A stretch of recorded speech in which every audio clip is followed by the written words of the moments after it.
So the Niagara Falls History Museum exemplifies regional museums across Ontario in the fact that they have an outstanding collection of pre-contact Indigenous artifacts. And these artifacts were collected by often farmers in the 19th and early 20th centuries who were breaking the land and discovering artifacts from Indigenous occupations on their properties and collecting them.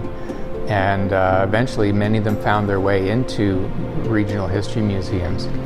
And what's really interesting about that is that they represent a sample of a complete cross-section of Indigenous culture history of Southern Ontario for literally every region that has a regional museum like this, and it has a collection like this.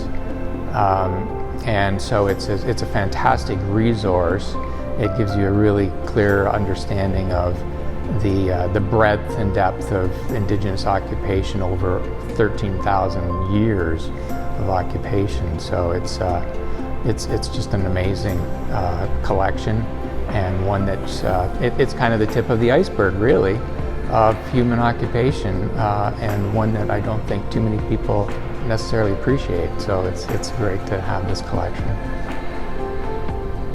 Indigenous land use evolved significantly over time because the environment changed significantly. You have to remember that 13,000 years ago, the glaciers were still retreating from the landscape. In fact, Indigenous people were in North America during the height of the continental glaciation, and so moved into land that was becoming available as the glacier retreated, as they were in the Great Lakes area. So in Niagara's no exception. Those earliest occupants were here and using the land in ways that were specific to that time. The Great Lakes didn't look the way they do now back 13,000 years ago.